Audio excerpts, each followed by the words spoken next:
Hi there. As we begin Chapter 5, we're going to talk about equations and inequalities.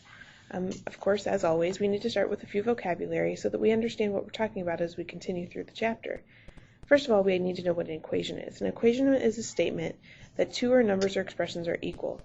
When we're seeing equations, we need to make sure that we're seeing either an equal sign, or a not equal to sign, or a greater than sign, or a less than sign. Something of that sort. It could be greater than or equal to, or less than or equal to.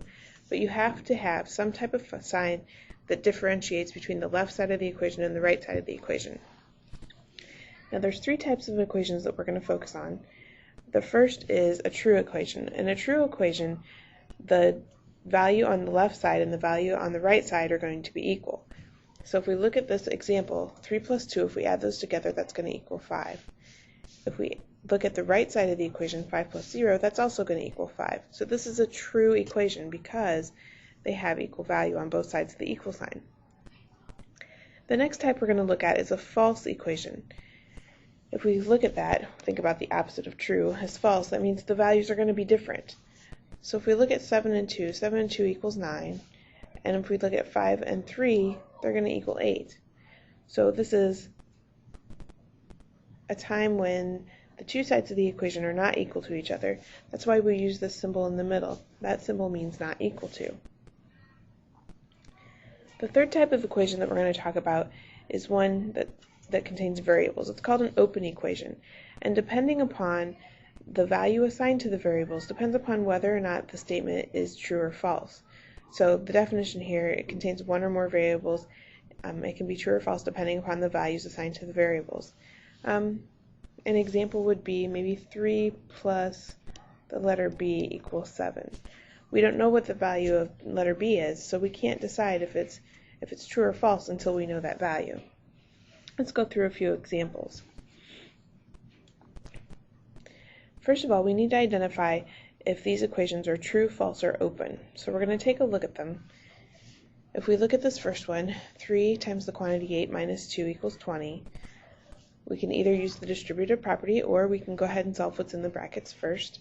I'm going to solve what's in the brackets first. 8 minus 2 is 6.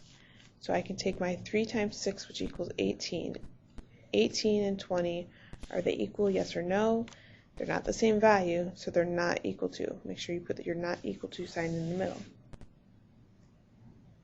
If you have a not equal to sign, that means your equation is false.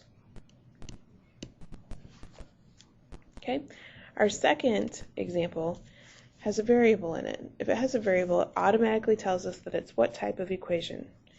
That's right, it has to be an open equation. Let's go down to our third example. Negative 9 plus 5 equals 2 times the quantity 7 minus 9.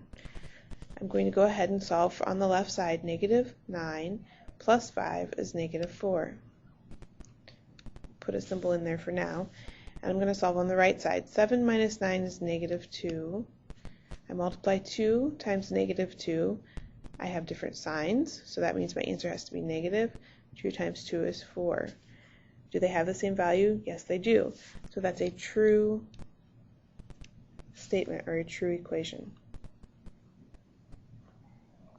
Okay.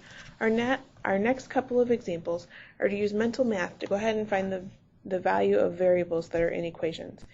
So our first one, x plus 2 equals 5. We have to think about what number would we add to 2 to make 5.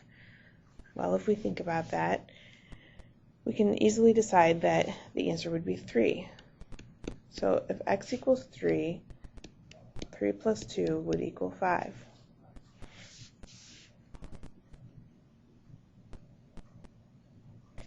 On our next example, m minus 3 equals 4. What number would we put in place of the letter m so that the equation would equal 4? Or the value would be 4 on the left side. Well, if we put 7 in place of m, we know that 7 minus 3 equals 4. So 7 minus 3 would be equal to 4. That would make it a true statement. Our next example is a multiplication example, so you have to know your multiplication facts here. 4 times what number would equal 20? we know that 4 times 5 equals 20, so our C is equal to 5. 4 times 5 equals 20. That gives us a true statement. And our last example is another multiplication example. 7 times what number equals negative 49?